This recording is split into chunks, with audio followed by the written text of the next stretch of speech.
Hi, welcome to the Happy Horror Time podcast. I'm Tim Murdoch. And I'm Matt Emmert, and we are so lucky today to have with us one of the stars of Halloween, The Curse of Michael Myers. She portrayed the iconic character of Jamie Lloyd, the very talented JC Brandy. Woo! Thank you for being here with us. How are you doing today, by the way? I'm doing good. How are you guys doing? We are good. Just getting through to the holidays and just getting through this year, as I'm sure everyone is. I just want to say, because this is a podcast, what people can't see is she is absolutely stunning. Stunning. I mean, stunning. Listen, I'm gay, but you are gorgeous. I know. Shit, like seriously, whatever Well, I had a you're reason to doing get out of during my pajamas today, so you know. Yes, no, you look great and great. And so anyway, we just I was looking up about you on the very trustworthy Wikipedia, of course, which is always 100% correct. And I saw that you were born in London, but raised in New York. So what brought your family from England to the US? Well, I always tell people I was born in London, like somebody might happen to be born in an elevator. It's just where my parents were at that exact moment in time. So my dad was a producer, he was trying to produce.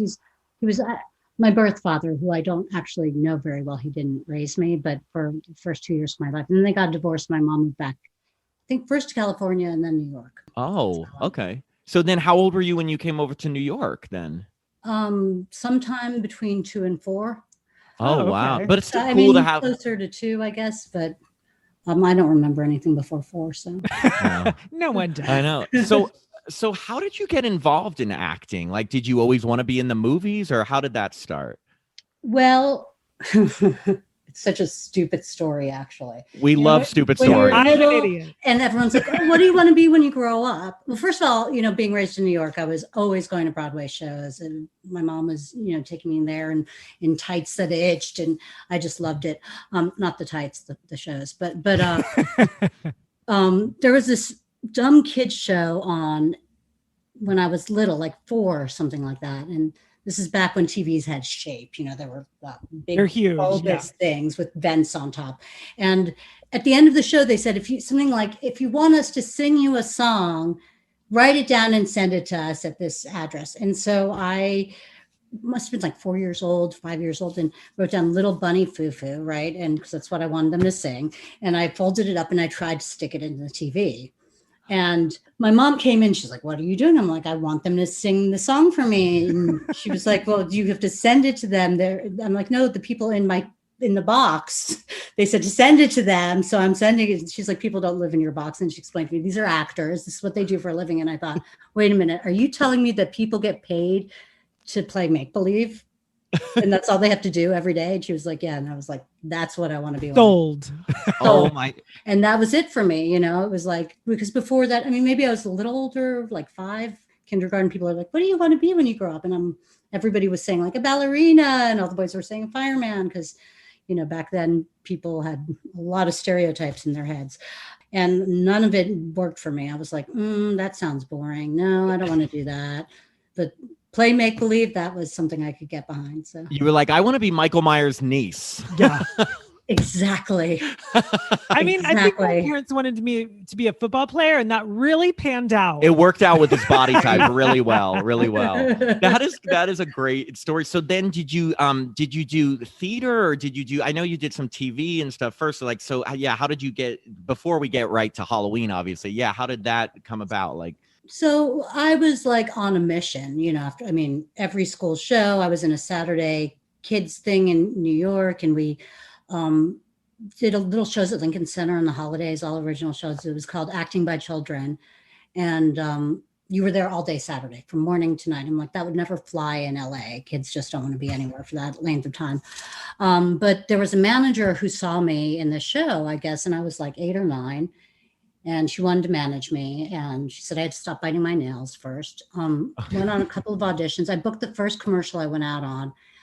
And sometime in between booking that and a little bit later, maybe like a month and a half later, my mom was like, not being a stage mom. She's like, I can't, I'm not doing this.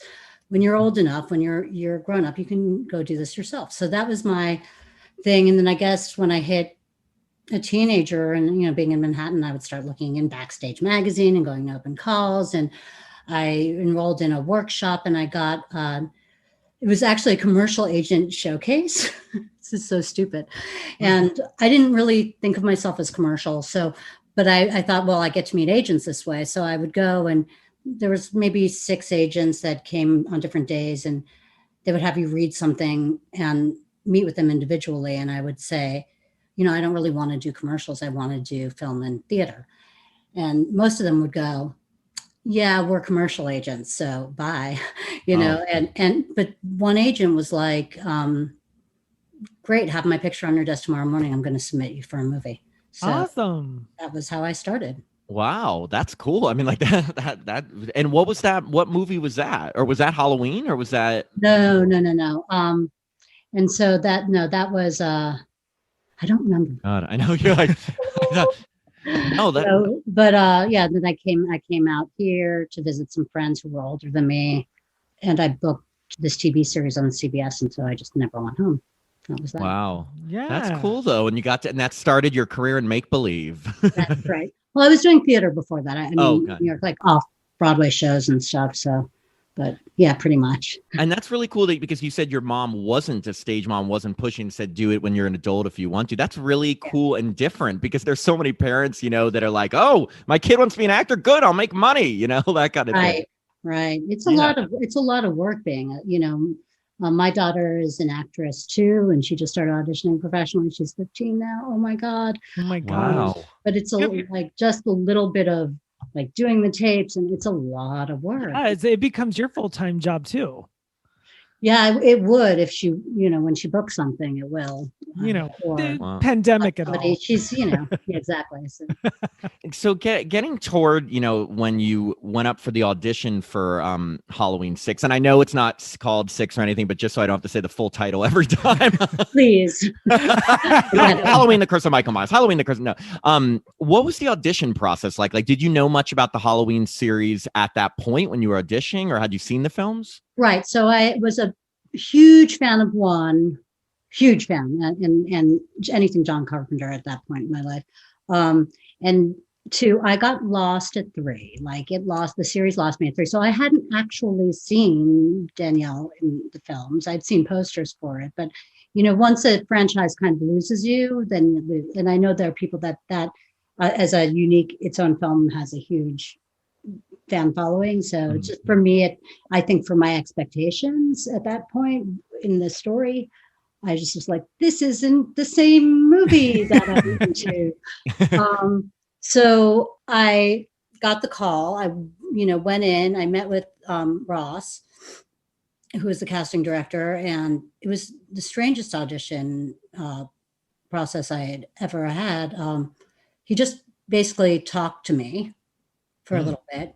And he said, it's it's going to be a very physical part. I mean, they were like rushing to recast this, right? They were already shooting.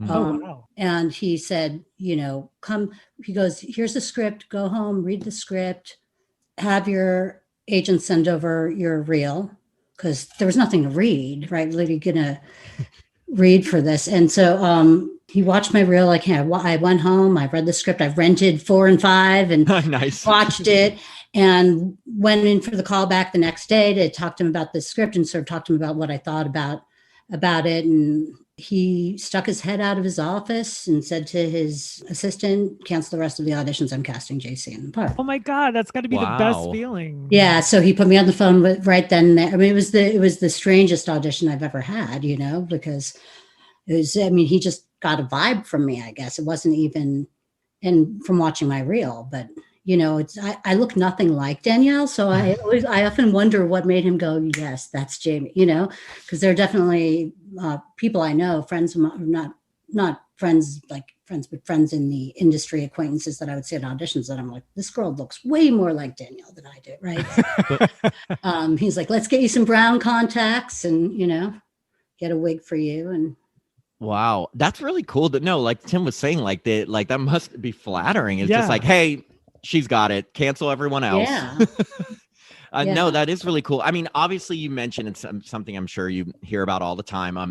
Obviously the role of Jamie Lloyd was portrayed by Danielle Harris in both 4 and 5. I'm wondering, and I know, we've watched a lot of the interviews and I know she's cleared everything up since then, but what at the time, what had you heard at the time when you were auditioning about why she wasn't coming back? Like, what were people saying about that? I didn't know anything, to be honest, because I wasn't a part of this world in that sense. I was, and I was definitely a fan of horror films, but not, wasn't in the convention world, hadn't really ever, I'd done more sci-fi than horror. So, and I didn't know anybody who was like, oh my God, 4 and 5 Danielle at that point. Right. I was actually in a rock band at the time. So I was way into the music scene in Hollywood. That was where my brain was at that moment. Awesome. And so I was learning to play bass and I didn't really know anything at all. I did wonder, but I didn't even really put it together. I thought, well, maybe she's busy or maybe she's just doing, a lot of times child actors. And it turns out I had seen Danielle in a ton of stuff as a grown actress. I didn't put it together in my head. Right now, knowing her credits, I'm like, oh yeah, I should have. But it just didn't even occur to me, really. They were just casting it fast. And so I went up and, when I met with Dan, I started to get a little bit of a feel of like, oh, this didn't work out. But people generally aren't super gossipy, about that stuff. And they don't know me. They're not going to fill me in on a bunch of thing, and to be totally honest, I don't remember at all the details in which how I got all the information. And perhaps I didn't even realize until, either it was like announced that she wasn't doing it or till people started yelling at me about it. I didn't quite realize what I was stepping into, right? Because I was just like, I'm so excited. I have a part in this movie. I'm going to go to Utah. And we were such a tight knit group for that time we were shooting. And it was so cool to be a part of this franchise. I was so excited, No, and I know she's made it clear. She's like, look, don't blame JC. It's not like she was going to step on my toes or anything. It was completely so. And I feel like she's set the record straight. And like, it is funny, but there's some just diehard fans that like will not see other actors or actresses in different roles, I was going to ask you, did you feel any pressure to play the part the way Danielle had, or did you try to just not let her performance influence you? I mean, I know she was a little kid. There was no time. Actually, I wish I would have been able I watched the movies the one time and was like on a plane 2 days later. And this is before everything was digital. You had VHS tapes, and we didn't have those in the hotel. So I just there was no time for me to even get any more of a hit from it. And then just talking to people on set about everything. But the truth is that Jamie at that point has been through hell. Yeah. She's just like, get me out of this. Let me live. So just going off of that intention of like pure adrenaline, go, go, go, go, go, Yeah. No, I mean, it's a crazy, the situation you find Jamie in at the beginning of the movie is, crazy. And well, first off, I gotta set the record straight. Is Michael Myers the father of Jamie's baby? Is that what it's like? It would seem that. I mean, and that's the thing. It's like, was it written that way? Like, did they say like, oh, she's having a baby and it's her uncle's baby? Like, I always wonder it didn't say that. I don't believe, you have to check with Dan. I wish I still had the script. I'm so bummed that I don't. I have to, maybe it's in a box somewhere. No, but, the flashback scene of the rape is pretty obvious that's what's happening. Well, the first time I saw it, I was like, oh, okay, it's a cult, and like, okay, so the cult, right? Yeah. So they just had a random cult. It's funny. Daniel Ferens is actually we know him. He's a friend of ours. So like and he's really, really cool. We've talked with him before, and but I just was wondering, like, it's so funny because they don't, like you said, they don't explicitly say it. I mean, it's pretty much known, but I feel like if they had gone the extra mile and like actually said it, then it's something you like can't take back. You know what I mean? Right. Yeah. It's pretty obvious in the cult scene that that's what's happening. Yeah, I know. I mean, I figured. I figured. I didn't want to imagine Michael Myers engaging in intercourse with this. Neither did I. Exactly. So much of your time on screen, it's a very scary chase sequence. I know there's like a lot. It was very physically demanding. What was the most challenging part of that sequence, and what was the most fun? As you were filming, because I know it was freezing. I remember hearing you saying about how it was cold freezing, it was. and that was pretty much it. Wasn't other than that, it wasn't well, and I was soaked in. I was in like 14 layers of long johns under that. That was their solution to keep me warm, but it was the rain machine just kept all the water in. So I was just drenched. It was. Wouldn't that make it colder? Yeah, I think it did. And so that was just it. And then the night we shot where I first come out of the cult and I'm outside and there's that chain link fence. That was the night I went to hypothermia. And it really was just freezing. It was blizzarding snow, and you can see it because they were raining it out. But they took good care of me. They got me off set and got me warmed up. And I think they decided to have much more of the stuff they could have. My stunt double. It's like back when people still had stunt doubles for no reason, because there's nothing like, I look back now, I'm like, there's nothing in there really that you would need a stunt double for, but they just had her doing some of the running. Great girl. She actually worked with me on Star Trek as well. So. Oh, cool. Did she get hypothermia also? No, she actually told me, she actually gave me the solution. She said, those little hand warmers. Oh yeah. She said, put them in your socks. Oh, that's a good idea. So that's what I did. I can't even imagine like it being that cold. Did you get to enjoy any part of that though, or were you just so concerned with the weather? I'm trying to imagine like. Very little of it was outside. I mean, if you think about it, it was outside, but it was not, it was a little bit enclosed. I loved that train station we shot at, or bus station, whatever it was. I love that scene, or on the phone in the bathroom. My favorite part is where I get to stop and look at the baby for the first time, Yeah. The one place where I could be like, show a little of like, oh my God, I have this baby, like out of the of regular human life within this craziness, And it's also very telling and speaks to how you played it, that like the character is, I mean Jamie is brave enough that she is looking out for the baby even above herself, through it. It's a really brave, heroic character, and so it's really cool to be able to play that and to be looking out for someone else even more than yourself as you're running away from a crazy serial killer. Right. Obviously something else that's been talked about a lot is, I know the movie changed a lot from how it was originally written and then to shot to how it ended up on screen. Do you know, with all the reshoots, like, do you know what led to all the reshoots? Was it test screening performance or was it the studios? I don't know that I'm remembering all this right, but by my recollection, it was that Miramax wanted, or Dimension wanted, death every 15 minutes, and they wanted it to be gory. Oh, wow. And I think that came from the studio, but that might have originally come from test screenings.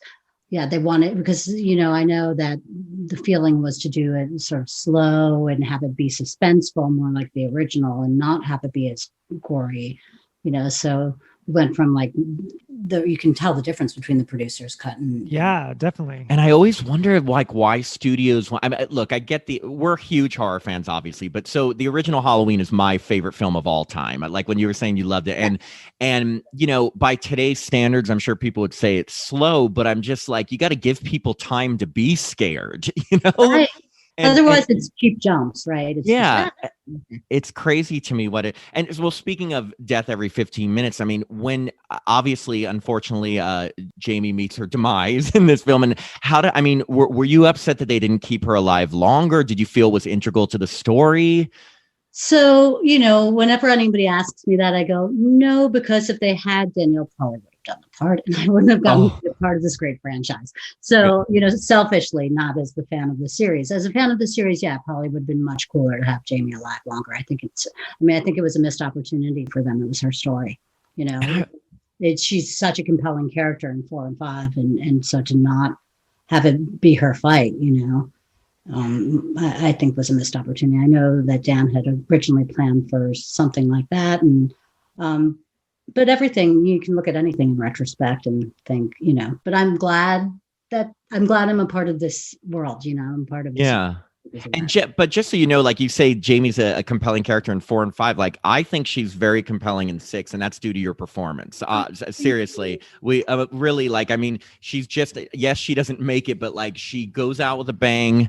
And I don't mean the farm grinder, like, but no, you play it so well. It, like I said, very heroic, very brave, and it's just so it's a great character all throughout. I do have to ask, when it comes to the 2 death scenes, the one from the producer's cut where I think you're stabbed and then shot at the hospital versus the farm grinder, which one do you prefer? Okay, so I mean, there's a lot of reasons for this. I don't like the gun death, right? The gun death I think is, and at the time I didn't think about it because again I wasn't as much part of the universe, but I think that the critique that like people don't get shot in Halloween movies is totally fair. Totally, yeah. Yeah, so that makes total sense to me. But I do like the death in the stab death in the pre-gunshot death in the farm better than the farm tiller. I understand why people like the farm tiller. I wish I couldn't make it work for myself as an actor. So maybe that's a big part of it, of like having like my guts ripped out. And then they love the line, "You can't have the baby," which I understand, but it was just, how do I play this? How do I play this with my guts flying out? I mean, like, that like last words with the blood and I don't like the way the reshoots were lit. No offense to the DP. They might have been just dealing with constraints or whatever, but I think one of the things I think is just so wonderful about Halloween 6 is how beautiful the Cine Photography is, and that we did in Utah.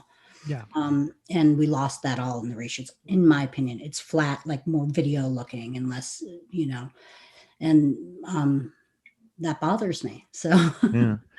I was going to say, because I've watched the documentaries and like that behind the scenes and stuff, like they said they had to shovel snow. Was the barn also covered in snow, or like were you not on those days? I heard that you guys were fighting snow. Yeah, no, we were. I remember them raining out the snow because that's where my brain was at, right? Like when I was out there, I was ready to work. So they might have been shoveling snow before I'm trying to think where I don't remember. I remember we did the barn scene the same night we did.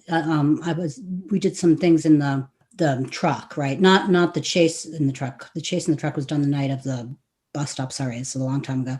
But where I come out of the car and then go into the barn. So I was hanging out in the warm car for quite a bit of time, and now I might be feeling a little guilty that people were shoveling snow, but no, well, first off, I'm going to go on record and say I completely agree with you in terms of the deaths. I actually thought it was almost like an insult to the character to have such a gory, disgusting death. Like, you don't follow this character for so many movies than to like rip her guts out. I was like, at least get a couple like punches in or something. I mean, like, yeah. It was very graphic. Or like if they wanted to do so, like they could have done like a pitchfork, maybe would have been graphic, but at least given me like, because part of the issue is that to make it look like a farm tiller, there wasn't really, to my recollection, anything behind me when we were shooting that. It was a piece that was like wrapped under my shirt, around my stomach, that came through, right, with these rotating. And so I was sort of just like this, which you can see it, like I'm holding myself up, but leaning to look like I'm on something.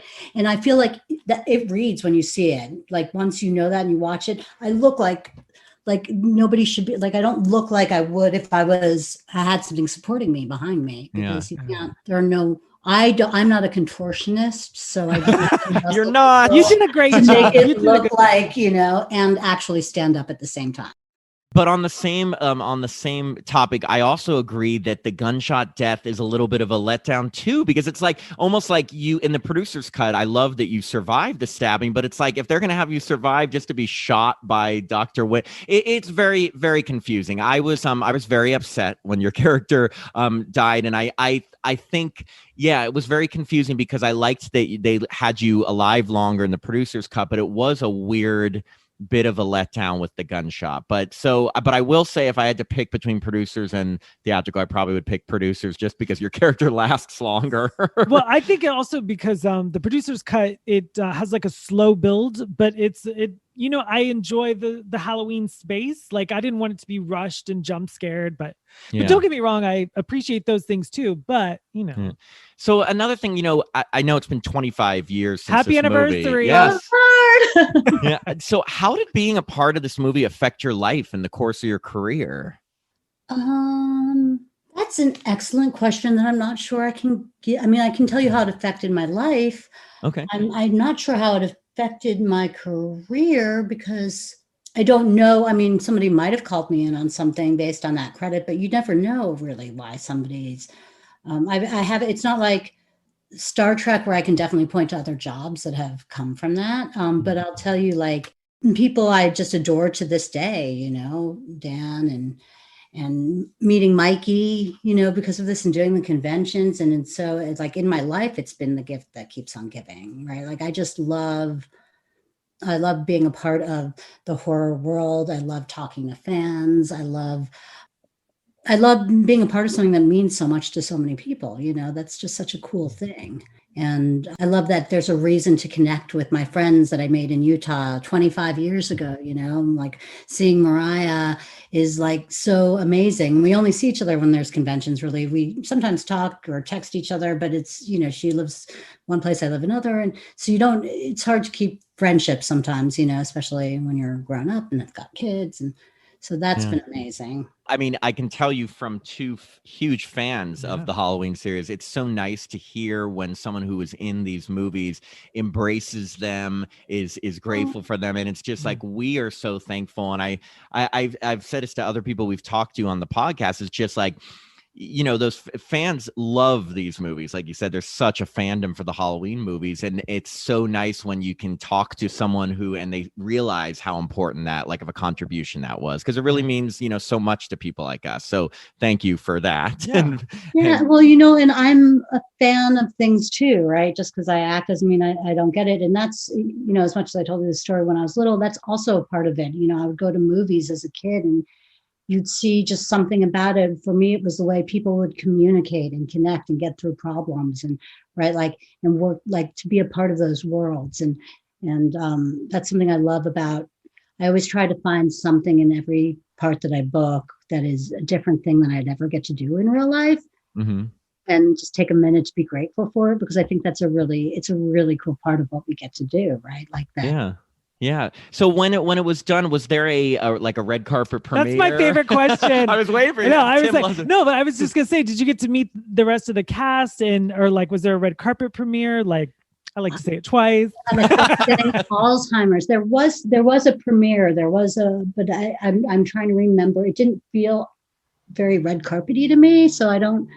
But there was a premiere. I remember seeing it. I remember the producers being in there. And was Hottie Paul Rudd there? Paul Rudd was probably there, but I don't remember. I mean, Dan would be able to tell you. I don't.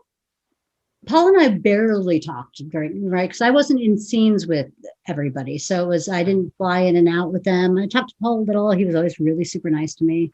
We talked mostly about like geeky acting stuff when we talked, because he's a theater actor as well. He talked to me about where he had studied. And so we had those kinds of conversations, I think, more than like, hey, how you doing kind of conversations. Right. No, that makes sense. And you were saying, do you still keep in touch with, I think you said Mariah, but like, do you still keep in touch with any of the other cast or crew, Daniel Farrens, obviously, or just see them at conventions? Well, yeah, I see the cast at conventions and on Facebook, sometimes it's like Facebook is like so bad for so many things and so great for staying in touch, right? I agree with that. I couldn't have said it better myself. That's exactly the best way. There are just people you would lose track of, and so it's great to have that.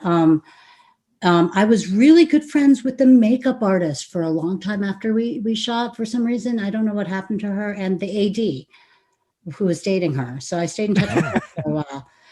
They started dating, I think, after or sometime before reshoots. Maybe, I don't really remember. It's okay. We're not going to tell. I don't remember. I don't know why I lost touch with them, but I just did. Yeah, and I occasionally reach out to Mariah and everybody else I see at conventions. Mostly. But I would stay in touch with them. It's just, life gets busy. No, of course.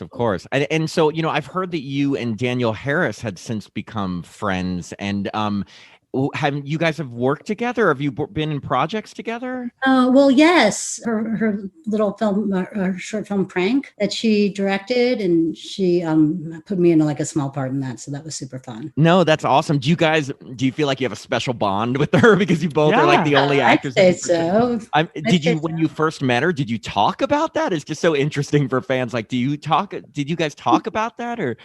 No, we didn't. You know what it's? We became friends through a mutual friend who I've known since I was about 15 years old, Jennifer Blanc. She's also an actress. So I don't know if you Blonde. I've seen her. Yeah. She's a great actress. So she was really close with Danielle, and she was like, I don't remember how it came up, but she was like, "Oh, Danielle's one of my best friends. You should meet her." I was like, "I would love to." So but mostly we talk about girl stuff. And when we, she told me, she's like, I'm telling the fans, she's my friend, so leave her alone. And I was like, thank you. No, that's awesome. And can we, I don't think I've seen, have you seen Prank? Because I would love to. Is it available anywhere, or it's a short film, you said? It is. And I feel like it should be. It's really well done. Like I don't know. Like I've heard of it. The name sounds familiar. It was like it was done as part of like a series of shorts, and you'll have to ask Danielle. I don't know. Oh, well, that's yeah. Hang on. Or hey, Danielle, let me see. I can text Jennifer and see if she knows. I mean, please let us know because we would love to see it. So, I mean, just a couple more questions, non-Halloween related questions. Obviously, you were talking about that your resume includes music, and that I read that you were a songwriter and guitarist for the band Lowball, yes. And which I guess has songs in both Legally Blonde and What Lies Beneath, which Correct. is awesome. So how long have you been a musician, and how did the band get formed, and is the band still together? The band is not still together, although I'm working on a new project with the drummer, so that Cool. we just started talking about trying to keep ourselves busy during COVID. So gosh, that was when I was doing Halloween, I was in a band called Lunchbox. I was the bass player. Okay. And then I left that band and I started writing my own songs, and I had seen the drummer in another band, and she was amazing. And a friend of mine was doing a movie that was non-union and was looking for musicians. And I thought, I'd love to have this girl, her name is Claudia. I'd love to have Claudia play with me on my music. So maybe I'll like hook her up with this thing and say, hey, if you ever feel like, I would have hooked her up with the movie anyway, but so that's what I did. And she did the movie. She wound up getting the part. She came back, she said, let me hear your music. She really liked it. And we actually wound up taking a picture with some friends and making up a bio and all this stuff based on things that I had done and things that she had done. And we got into, off of my 4-track demos, South by Southwest, playing emos on a Friday night, like 9 o'clock, which is unheard of, right? We had not played one show yet. Oh my God. So we were like, we got to put a band together and start rehearsing. And that's how the band started. So we've always just been super tenacious. And, somebody says, you can't do that, we will go watch us, That's great. So, that's South by awesome. Southwest. That's huge. Yeah. It was really fun. And then I guess that led to then getting the songs in the different movies, or how? Yeah. No, well, that was, the band was together, I want to say like 4 or 5 years. So it was a long process, a lot of work. Like we got into South by Southwest pretty easily, but we worked pretty hard to get a record deal, Yeah. In between. And there's good and bad about having your third live show be in front of every A&R guy, So we sparked interest, but we weren't necessarily ready at that exact moment. So the first, I'm trying to remember if What Lies Beneath before Legally Blonde? I think it may have. What Lies Beneath was 2000. Legally Blonde was 2001. Right. I thought it was the opposite. I can't. No, it definitely was, because we didn't have our singer yet, our new singer yet. For What Lies Beneath. I have a good memory. I can't remember how we got submitted for. It might have been through our manager at the time. Because we had a manager and we had a lawyer before we had a record deal or anything. That's how it sort of worked back then, at least. But we submitted to the music supervisor, and they loved the music. And they actually were casting a band for the movie. The daughter in the movie, Kate Town, I think is her name. Do you know? Mm-hmm. Michelle Pfeiffer's daughter. Yes, I cannot confirm. Her name was Kate. I don't remember her last name. Yes, Kate. Yeah, so Kate had a rock band at college that, so originally we're actually in the movie, and I actually they gave me a scene to do because I was the only one that was actually union. So they gave me a scene where I go and I like bring a drink into her and Michelle Pfeiffer, and like there's a funny bit where Michelle's like, "Is that a dog collar you have on your neck?" I'm like, "Yeah," Oh. So they wound up cutting the scene, but they left the song in the movie, which is good. So that's how, yeah, they were just looking for an all-girl band for the movie. Congratulations. No, and that's then cool. So then Malik, because this is the way that Halloween changed my life. So Malik, right, saw our band play Dragonfly. He's like, I want to do a music video for you guys. I want to direct a music video. So he did this amazing music video for us, for a song called Uncomplicated. You can find it on YouTube. Oh, that's awesome. He directed it. He did a fabulous job.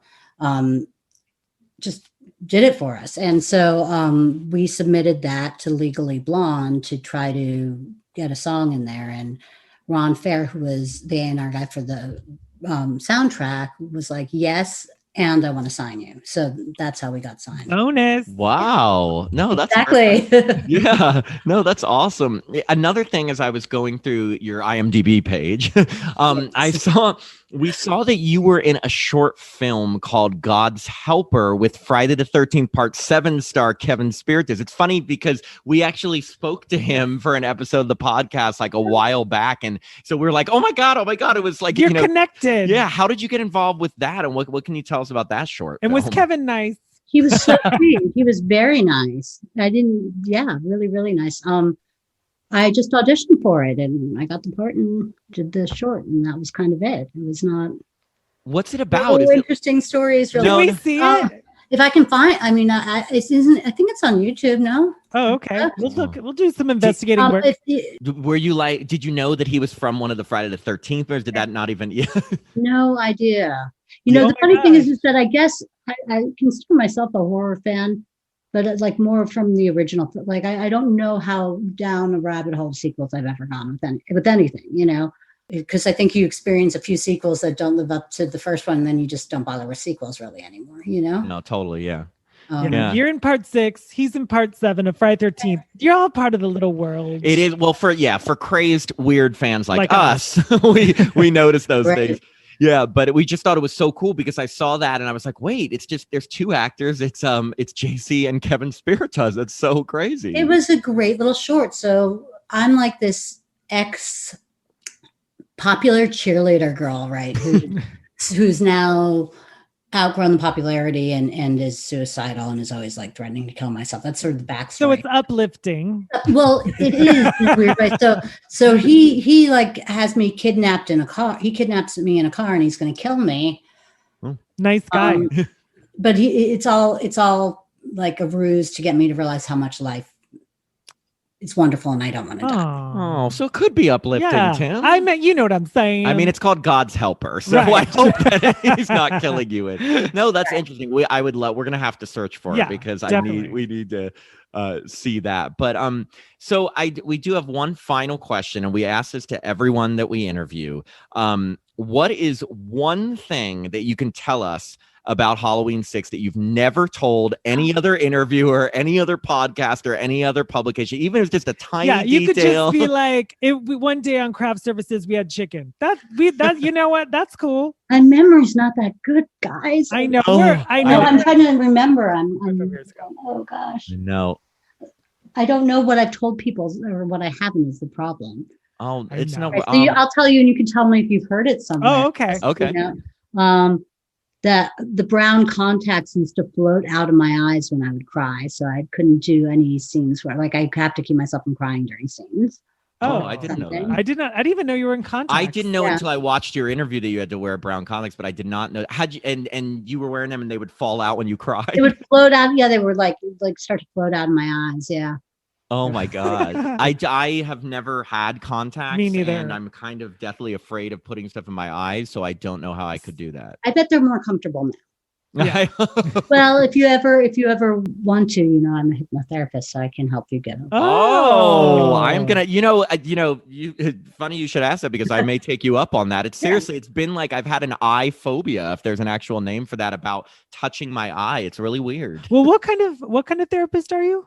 Hypnotherapist. Oh, And like a life coach, NLP, neuro-linguistic programming. I work with therapeutic imagery and I need some life coaching. Yeah, it's fun. I really love it. And it's actually, I spent so many years as an actor going, why are all these amazing, talented people why can't they get out of their own way? And sort of in my search for trying to figure that out, I came across hypnotherapy. And my first, thing about it was to kind of roll my eyes like, oh yeah, I hypnotize you. But there's a lot of misinformation it's actually the state of hypnosis is a natural state that you're in and out of all day long anyway, right? Like when you ever go to a movie and you cry, laugh, well, you're suggestible to that story, right? You're not actually experiencing anything that makes you're taking on the story. Or when you get scared, you're actually hypnotized to that story. You're suggestible to that story. So all it is to make you suggestible, right? Most of us are actually. No, it makes we're sense. in and out of state because it's and especially scary things put you in fight or flight, which puts you in hypnosis. So it makes sense. I'm being serious. Like I've always thought. Have you ever seen the movie On a Clear Day You Can See Forever with Barbara Streisand? I'm sorry, just because she goes to a hypnotherapist and it's different because she figures out all these past lives and everything. But great movie, great soundtrack. And she sings. Yeah, if she's singing, I've missed out. It sounds like. No, well, anyway, we just want to thank you so much again. Yes, I know, thank you. Seriously, this was so much fun for us. Thank you. So appreciative, and thank you for taking the time. We'll keep you posted on when, probably in a few weeks, when we're going to release the episode. And again, you've just made our day. So thank you so for much. making our Saturday. Yes, and email me. And thank you guys for having me. Of course. It's our pleasure. Yeah. Our pleasure. We'll definitely email you. And okay, well, great. We'll enjoy the rest of your weekend, and hopefully we'll talk with you soon. Okay, Bye, guys. Thank you so much for having me here. Yes, definitely. Bye. Bye. We hope you enjoyed this episode of Happy Horror Time. This podcast is hosted by Matt Emmer and myself, Tim Murdoch. It's co-produced by Jacob Randall. You can find Happy Horror Time on Apple Podcasts, Spotify, and many other platforms, including Happy TV, a free streaming app with content dedicated to the LGBTQ+ community. If you'd like to stay updated on our developments, please like and follow the Happy Horror Time podcast page on Facebook. You can also follow us on Instagram and Twitter at Happy Horror Time. And don't hesitate to send us an email at happyhorrortime@gmail.com. We'd love to hear what you think of the podcast, any movie recommendations, or any horror stars you'd like us to interview. To support the podcast, please visit patreon.com/happyhorrortime and sign up to be a patron. You'll gain access to additional content, including the bonus episode we just released last month. We're planning on releasing one new bonus episode every month moving forward. But before we go, Tim, we'd like to recommend Totally 80s Room on YouTube and Instagram.